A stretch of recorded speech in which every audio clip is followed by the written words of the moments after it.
welcome dear students. Now we are going to discuss impulse momentum theorem. So क्या है impulse momentum theorem? देखिए statement. According to this theorem, the impulse of a force, किसी भी force का जो impulse है, ठीक है, impulse क्या होता है? इनफैक्ट force का जो इफेक्ट है उसे हम इम्पल्स कहते हैं। जब कोई लार्ज फोर्स की स्मॉल टाइम पीरियड के लिए एक्ट करती है तो वो किसी बॉडी पर क्या इफेक्ट प्रोड्यूस कर रही है उसे हम इम्पल्स कहते हैं। तो किसी भी फोर्स का इम्पल्स जो है मतलब उसका इफेक्ट जो है वो किसके बराबर होता है? That is equal to the change in momentum produced by that force. वो बॉडी उस बॉडी के वो फोर्स बॉडी के में जो मोमेंटम है उसको कितना चेंज करती है। ठीक है, दैट मीन सिंपल वर्ड्स में समझिए, हम किसी भी बॉडी पर जब फोर्स लगाते हैं तो वो फोर्स बॉडी के मोमेंटम को चेंज करती है। ये न्यूटन सेकंड लॉ भी है। ठीक है, लेकिन वो चेंज इन मोमेंटम जो है वो फोर्स के इफेक्ट के बराबर भी होता है, मतलब उस फोर्स के द्वारा प्रोड्यूस किए गए इम्पल्स के इक्वल भी होता है। ठीक है, तो एक तरह से ये Newton second law of motion जो है उसी का एक एक्सटेंशन है। तो उसे हम देखते हैं यहाँ पर कैसे है, ये देखिए। इसका प्रूफ हम करना चाहें तो देखिए हम क्या कहते हैं। According to Newton second law of motion,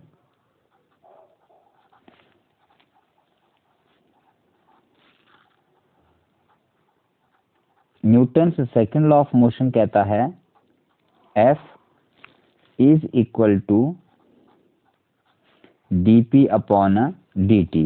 ठीक है, सो दिस एम्प्लाइज, हम साइड एक्सचेंज कर देते हैं तो ये बन गया dp upon dt is equal to f, and this implies dt को हम इधर ले जाएं तो ये बन गया dp is equal to f into dt। ठीक है, अब हम यहाँ पर सपोज कर लेते हैं कि लेट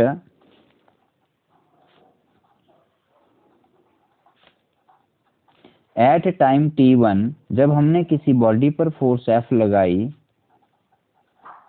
तो उस बॉडी का जो मोमेंटम था वो P1 था। मीन जब हमने फोर्स लगाना स्टार्ट किया तो बॉडी का मोमेंटम P1 था और हमने बॉडी पर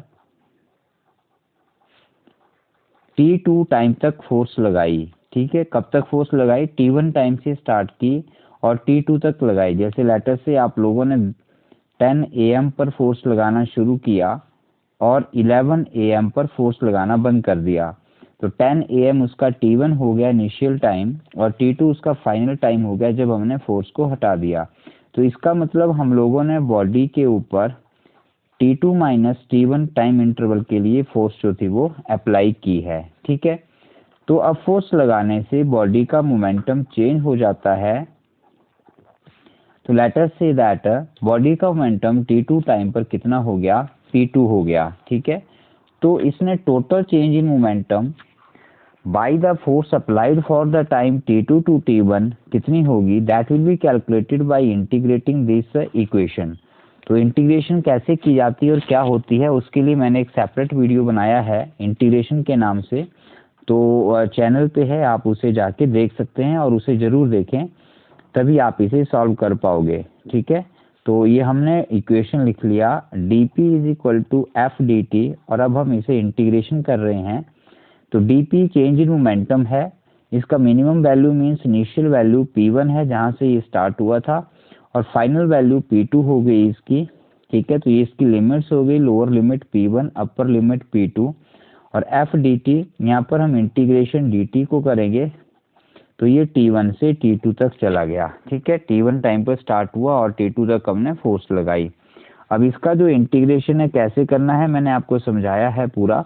dp का इंटीग्रेशन p हो गया और लिमिट्स हमने P1 से P2 लिख दी। इंटीग्रेशन का वीडियो जरूर देखें बच्चों। f आपका कांस्टेंट है, ये बाहर आ गया, और dt का इंटीग्रेशन t होता है तो ये यहाँ पर T1 से T2 तक चला गया। ठीक है, फिर upper limit minus lower limit किया जाता है, सबको मालूम है।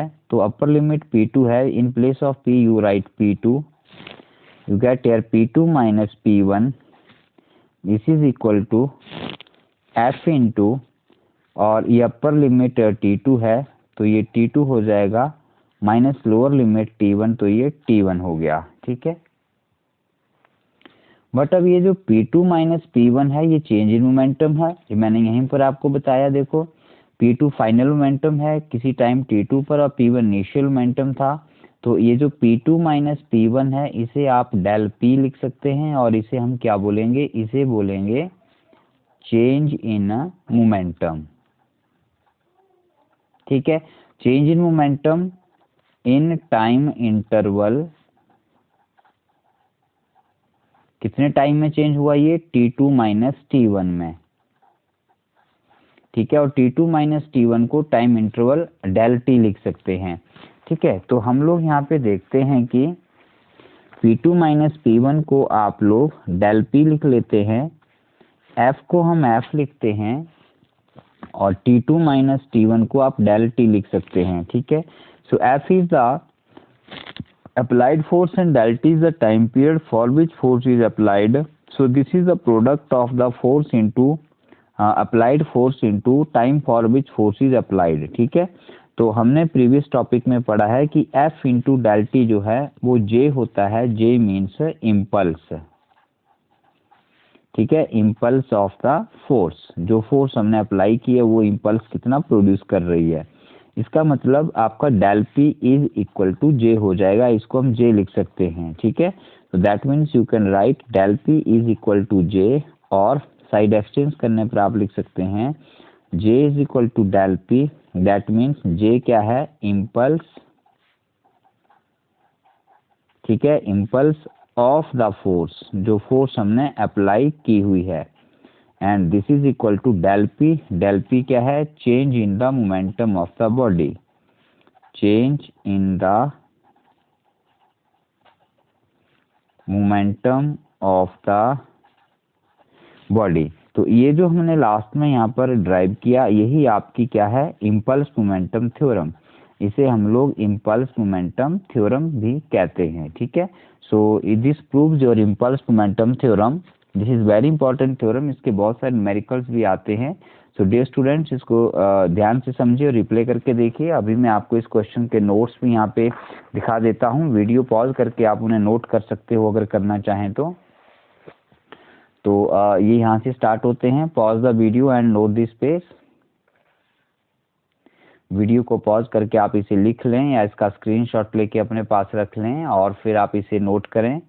और इसके बाद जो नेक्स्ट पेज है बच्चों वो आता है आपका ये। ठीक है, ये आपका इंटीग्रेशन वगैरह सारा जो भी मैंने किया वो सारा इसमें लिखा हुआ है, और यहाँ पर आके आपका ये टॉपिक खत्म हो जाता है। ठीक है, so that's all for this. Next question यहाँ पर कुछ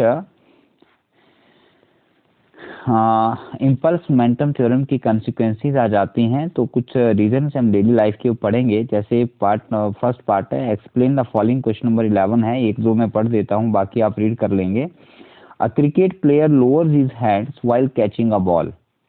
ठीक है, जब कोई क्रिकेट प्लेयर बॉल को कैच करता है तो वो अपने हाथ नीचे की तरफ लाता है, मीन्स कैच करने के बाद अपने हाथ बॉल की डायरेक्शन में पीछे ले जाता है। ठीक है, जैसे ये कोई बॉल है और ये ऐसे नीचे आ रही है, ऊपर जाने के बाद ऐसे हिट किया बॉलर ने इसे, और ये नीचे आ रही है और यहाँ पर कोई क्रिकेटर खड़ा हुआ है, फील्डर। ठीक है, और वो इस बॉल को अपने हाथ में पकड़ता है, लेटर से दीज आर इट्स हैंड।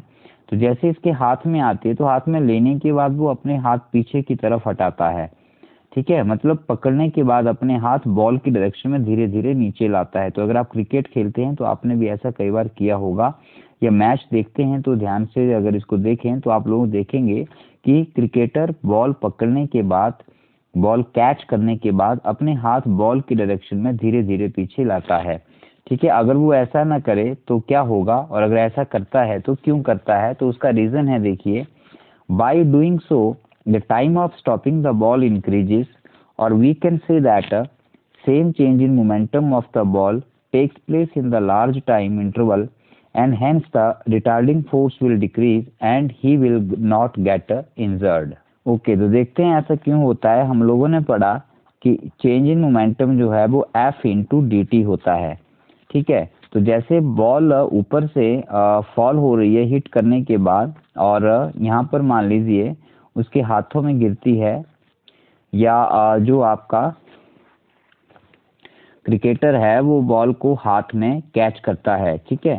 तो जैसे ही वो कैच करेगा तो जो जिस मोमेंटम के साथ बॉल आ रही है अगर उसे वो एकदम से पकड़ लेता है तो उसका बॉल मोमेंटम जो है वो p इज इक्वल टू 0 हो जाएगा with in very small time period, क्योंकि उसने बॉल को हाथ में जैसे ही उसके बॉल उसके हाथ में पहुंची उसने उसे पकड़ लिया, तो it will take a very small time, ठीक है। तो बहुत स्मॉल टाइम पीरियड में मोमेंटम 0 हो गया। लेकिन अगर वो अपने हाथ पीछे ले जाता है तो बॉल एकदम से नहीं रुकेगी और बॉल को रुकने में थोड़ा समय लग जाएगा, तो उस केस में उसका मोमेंटम 0 होगा, मोमेंटम डिक्रीज करेगा, बट जो उसका टाइम पीरियड है डेल टी वो लार्ज हो जाएगा, ठीक है। अब अगर मोमेंटम डेल टी लार्ज हो जाता है तो दैट मीन्स उसका मीनिंग क्या हो, ठीक है। मोमेंटम लार्ज नहीं होगा बच्चों, सॉरी गलत हो गया, थोड़ा सा मिस्टेक हो गया। तो जो p है यहाँ पर आपका मोमेंटम चेंज जो है वो तो यहाँ पर 0 हो रहा, मोमेंटम यहाँ पर चेंज हो रहा है, ठीक है। p 0 हो जाएगा, that means momentum will change. Change का मतलब है मोमेंटम आपका यहाँ पर क्या हो रहा है, डिक्रीज हो रहा है, ठीक है। अब मोमेंटम डिक्रीज हो रहा है तो दो केस बनेंगे, देखो यहाँ पर आप इस इक्वेशन से लिख सकते हैं f is equal to D P upon D T. अब अगर टाइम पीरियड मोमेंटम चेंज तो दोनों केस में कांस्टेंट सेम रहेगा, आप चाहे उसको एकदम से पकड़ लें या चाहे उस बॉल को पीछे लाके पकड़ें, क्योंकि एट लास्ट उसका p जो है वो 0 ही होना है। लेकिन दोनों में क्या फ़र्क है, अगर उसको अपने हाथ पीछे नहीं लाता है तो उसका जो मोमेंटम है वो बहुत स्मॉल टाइम पीरियड में 0 हो जाएगा।